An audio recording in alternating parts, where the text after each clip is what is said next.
Welcome back, folks. I'm Frizz, and today I'd like to talk about why the athletic skill is as important as it is to Pathfinder 2nd Edition.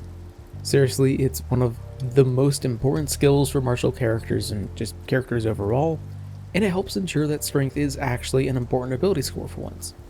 At first glance, it might seem like strength isn't going to be as useful for out-of-combat situations as dexterity, because it's only tied to a single skill, when compared to dexterity being tied to like 3, but that isn't actually all that true in practice.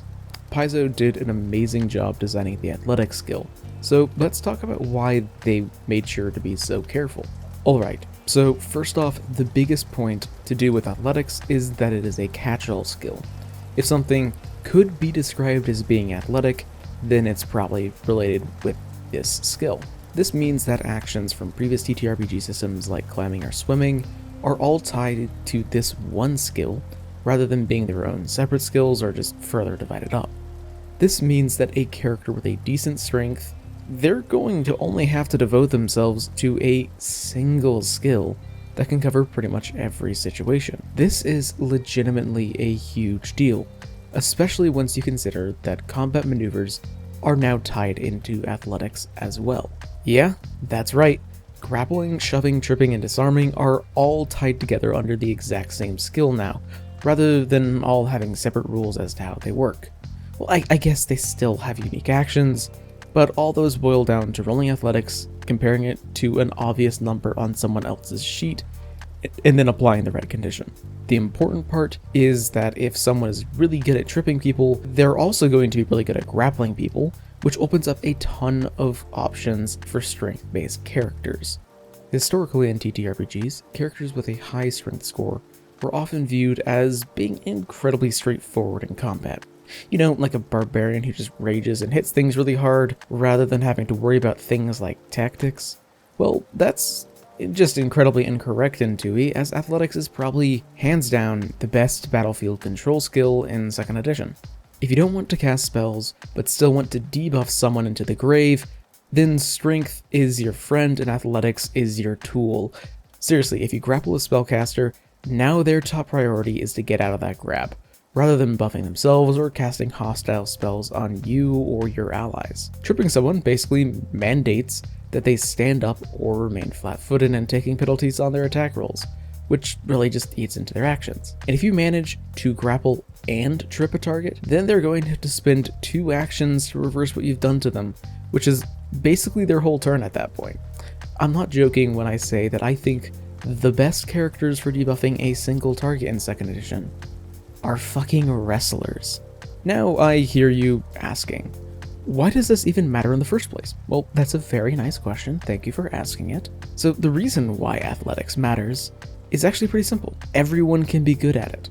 Seriously, it's just a skill, and it doesn't require specific class feats to be useful, and any class can improve it as they level up. So as long as you're next to someone and willing to put up with the risks that implies, you can absolutely pile drive someone into the dirt as a wizard. The other big reason why athletics being such a universally useful skill matters is because strength really needs all the help that it can get. Generally speaking, in other editions, dexterity has always just been the best physical ability score. In both Pathfinder 1st edition and D&D 5e, it controlled your AC, your initiative, and your most commonly rolled saving throw. You could even get it to your accuracy and sometimes to your damage, unless you're playing D&D 5e, where you could get it to impact your damage incredibly easily. Seriously, I don't know what they were thinking whenever they decided dexterity would be as good as it is in 5e. By comparison, in those editions, strength was really kept by the wayside.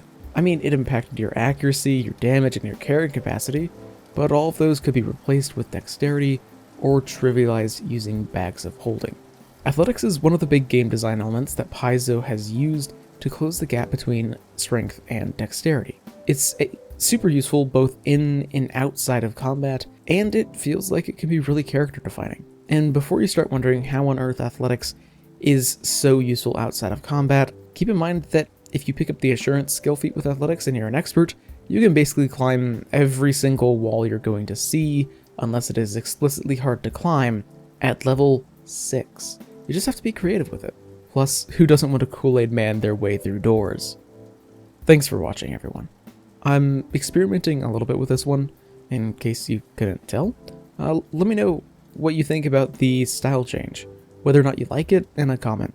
The animated avatar isn't gone for good, but I want to experiment some more to keep on having fun making these videos. I like experimenting and I just haven't been doing that for a couple of months. Regardless of all of that channel-related nonsense though, until I see you next, live a wonderful life.